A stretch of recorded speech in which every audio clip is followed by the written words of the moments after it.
David Bernstein, President and CEO of the Jewish Council for Public Affairs. Thank you for being with us on this edition of the CRCast, a bi-monthly webcast on Jewish community relations issues and Jewish advocacy concerns. I'm really delighted to have with us a special guest, Marilyn Mayo from the ADL, the Anti-Defamation League. She's been monitoring extremist activities for more than 20 years at the ADL. She's an expert in the field, and she's been taking a very close look at the alt-right. Marilyn, I'm really delighted that you're here with us to discuss this new phenomenon to many of us. Good to be here.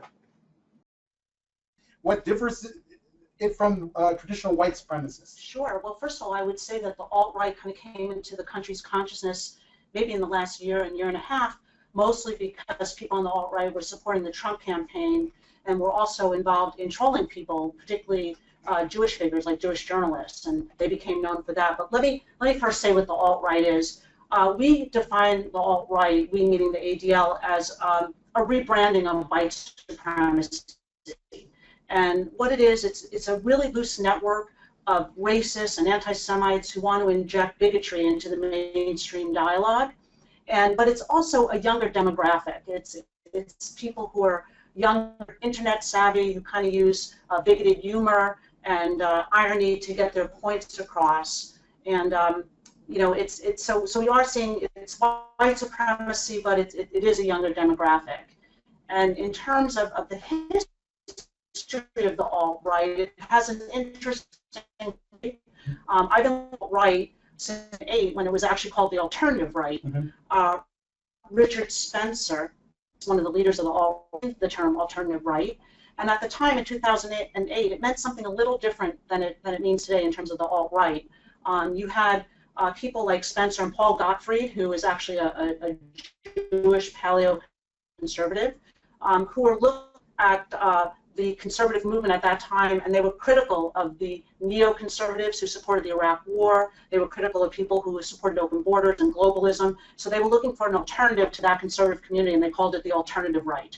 And that's how the term came into usage. And there were some people who held racist views back then, but it wasn't as explicitly white supremacist as it is today. Fast forward a number of years later to 2015, and the alt-right became a term, and not the alternative right, but the more edgy alt-right. As I said, it's a younger demographic. And the way the alt-right came into the consciousness of the nation, actually back in 2015, is that they began using a term called cuck-servative, or cuck. And people were like, what is this term, cuck-servative? And it's a combination of the word conservative and cuckold. And what it refers to, at least for the alt-right, are people who, conservatives who put the needs of minorities and non-whites before the needs of whites. And they see them as impotent and weak because they don't support white interests. So they started calling them conservatives. And conservatives were saying, what is this word? And they started looking into it and writing about it and realized that there was a group called the alt-right who was promoting the term conservative. And that's how it became kind of or the alt-right came to the consciousness of the media and started getting a lot of media attention. Right. My first recollection of being aware of the alt-right was when I started to see these double parentheses around names that signified that somebody might be Jewish. Can you tell us about that? Sure. It's actually something that is called the echo, and it's a triple parentheses around the name, and it's a symbol that was created actually by an alt-right website called The Right Stuff, which is a virulently anti-Semitic website. And it started out where they had something on a Google app called the coincidence detector. And the coincidence detector, the purpose of it was to identify Jews online. We found out about it and notified Google, and others did as well, and it was removed. But they kept the three parens around the names, and it is to identify Jews online. But what happened with that, and we you know, what ADL did is when we found out about the three parens and called the echo, we put it in our hate symbols database. What happened is that the Jewish community became aware of the three parens, the echo, and they decided to co-opt it and put it around their own names, and they did that on Twitter. So it kind of lost its potency, but they still use the three parens, the echo. If you're reading someone like David Duke, If he's talking about the media or banking, he puts in 3 parens, so you know that he means that it's controlled by the Jews. Wow. Okay.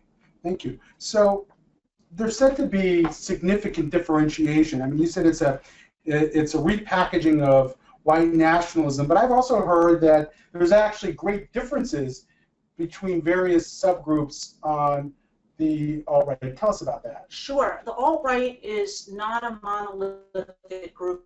It has many different strands to it. It involves people who, I mean, I think what they have in common, and I'll talk about kind of some of the different groupings involved in the alt-right, is that they put white nationalism forward as the kind of the answer to dealing with various, demographic changes in this country. But you have people who consider themselves race realists, who are intellectual racists. What we mean by that are people who promote like pseudoscience, talk about race and intelligence. You have people who are neo-Nazis who are part of the alt-right, who self-identify as part of the alt-right.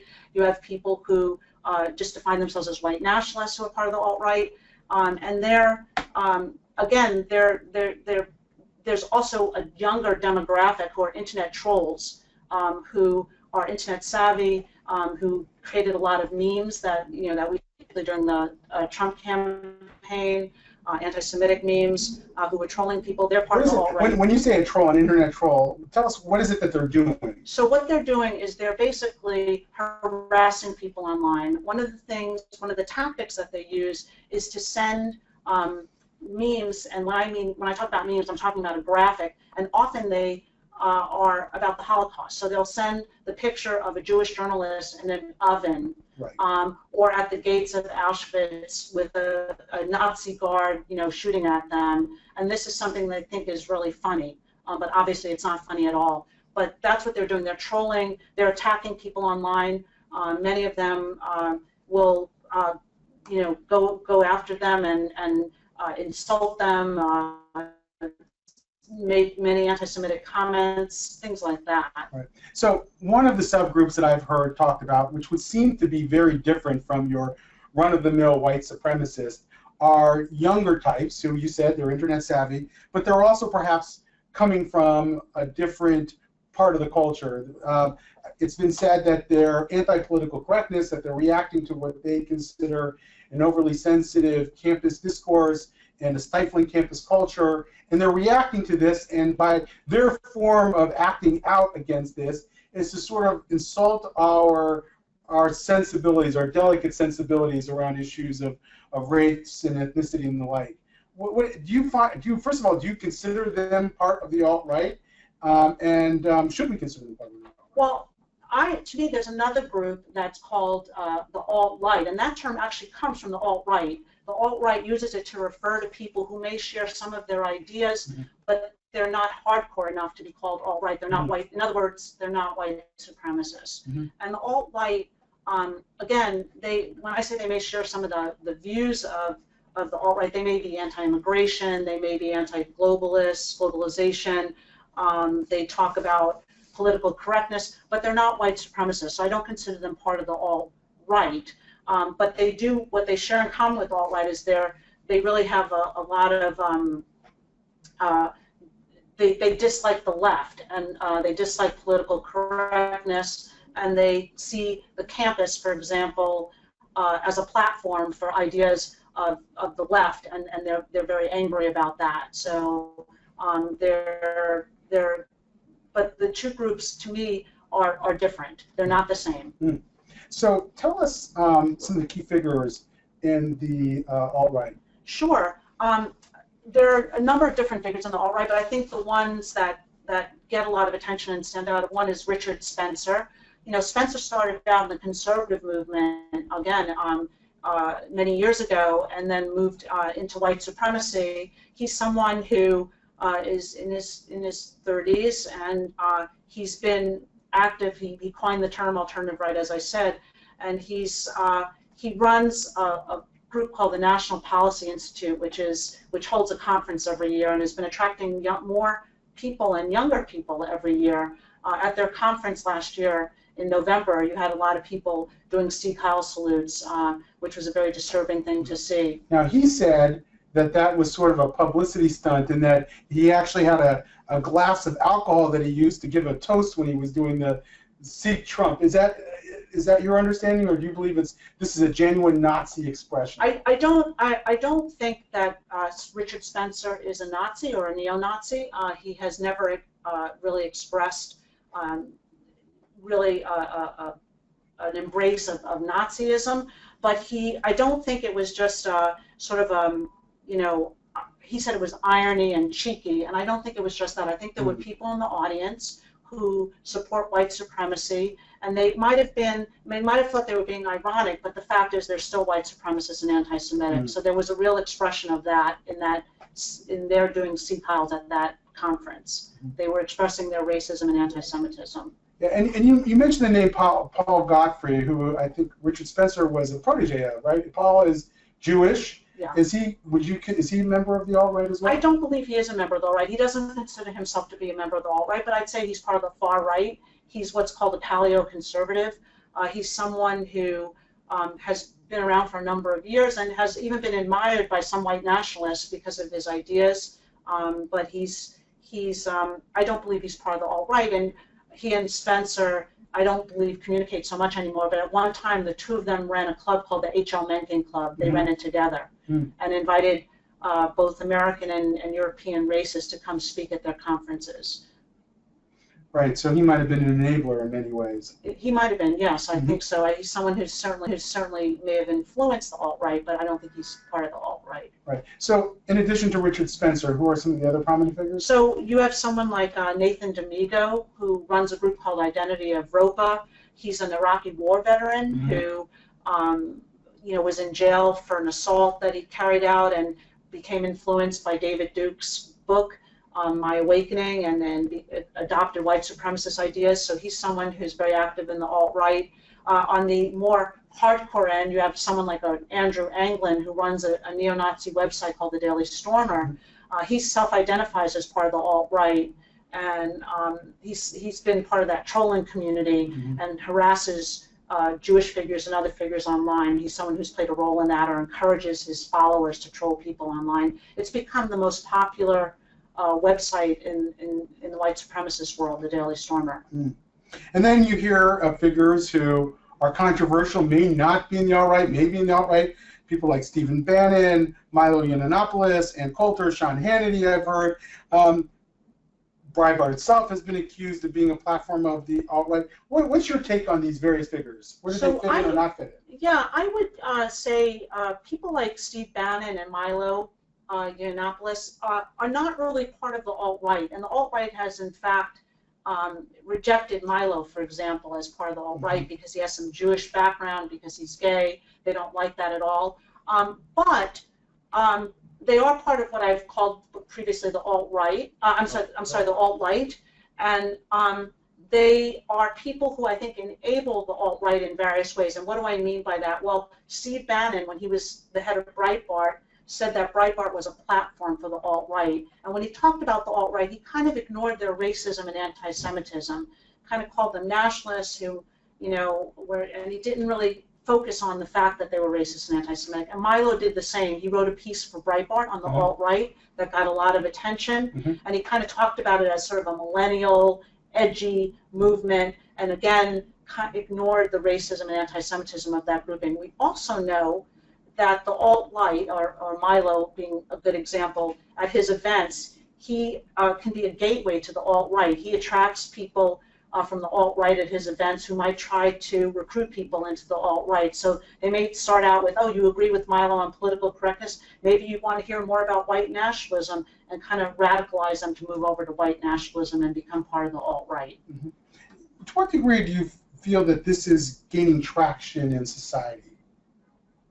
Well, you mean in terms of the alt-right? In the alt-right, and maybe even the alt-right, is it growing? Do you see evidence that's a growing force? I think it has grown. I think the group has a lot of momentum right now, both the alt-right and the alt-right. There's a lot of there's kind of a protracted battle going on right now between the right and left in the country, and the alt-right and the alt-right play a role in that.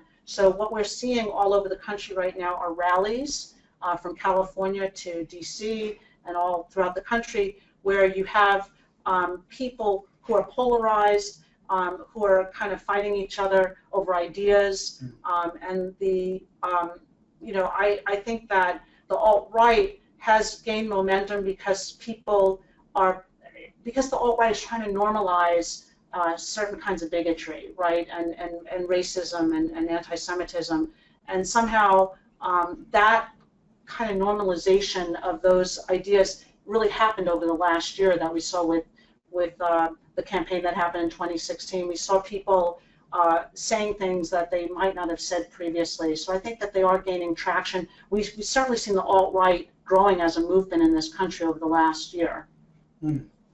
Right. So, then if you bring it back to the Jewish community for a bit and our own struggling with this and figuring out who they are, what to do about it, I guess one question I would have is, I've heard various figures in the alt-right say that they're Zionists and others clearly aren't. Tell us about what their view on Jews are and maybe Israel in particular. Sure.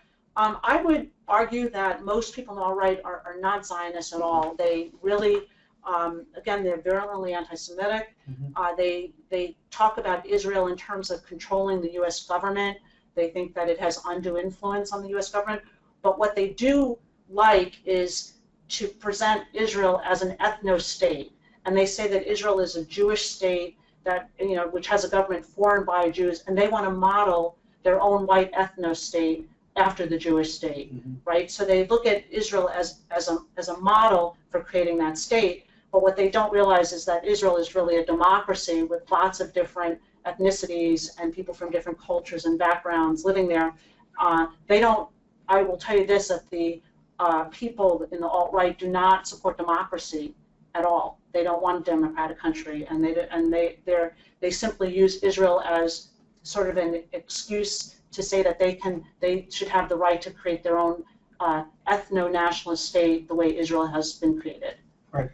I've heard people say that there's sort of a grand strategy behind some of the key members, and even attributed to Stephen Bannon, which is that he's trying to turn the tide on immigration. That what he's trying to do is prevent this tipping point in which America will become a majority non-white, and the white majority will lose its hold, then will become a minority, and will lose its power and hold in American society. Is that something that you see, and is that something growing in prominence?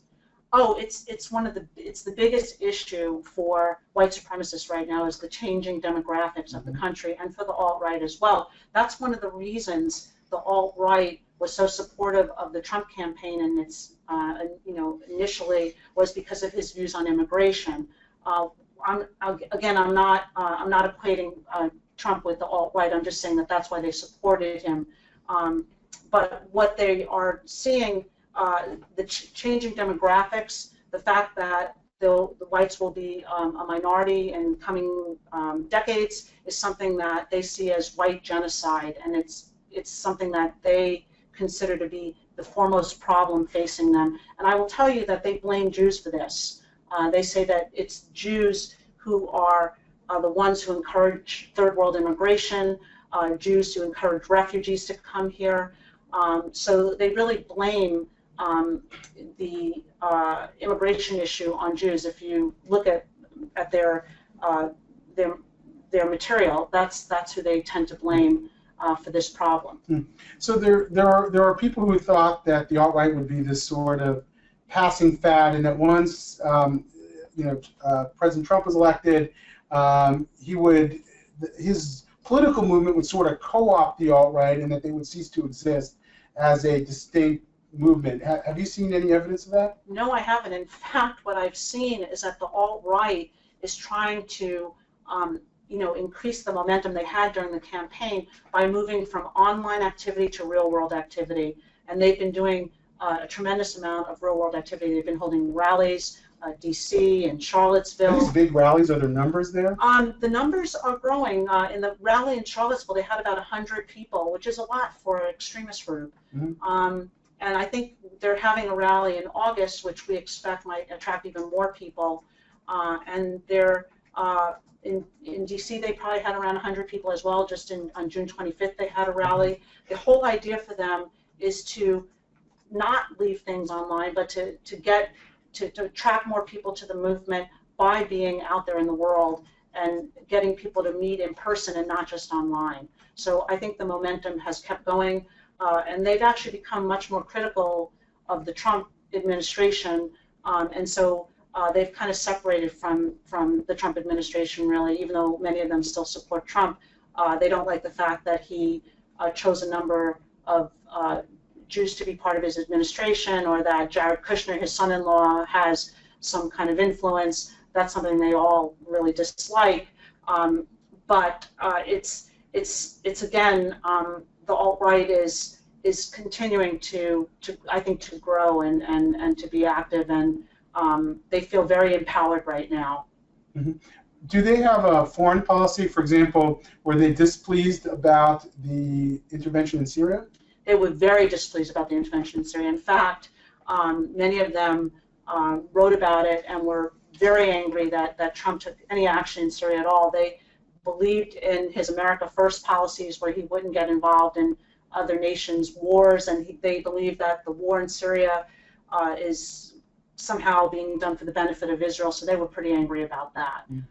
They don't want foreign intervention. They actually support the kind of America First policy that Trump talked about, but so that's something that we see them talking about themselves. Right.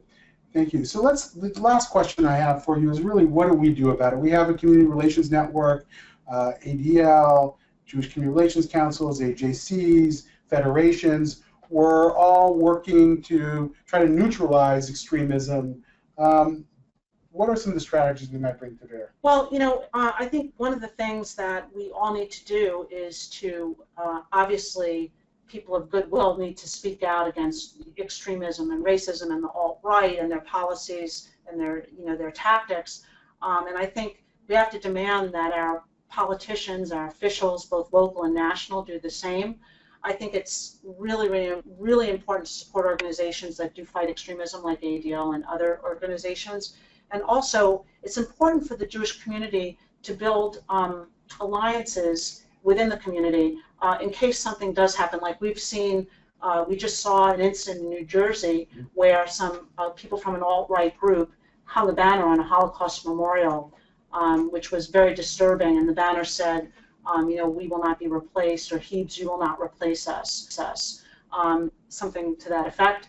And it's important to build alliances with the community when something happens, and with law enforcement as well, so that we have strategies to fight back against extremism when it occurs, and when there's an extremist incident. Great. Well, thank you very much. This has been a very insightful conversation. I'm sure many of us learned a lot more about the alt-right than we knew before, and we have a better idea of what we need to do about it. So, Marilyn, thank you very much for being with us. Thank you. Thank you all for being with us. Our next episode of the CRCast is on July 17th at 1 p.m. It is with William Daroff with the Jewish Federations of North America, who's going to be talking about the possible social service cuts in the federal budget. So we'll hope you'll be there, and hope you're having a nice summer. Thank you.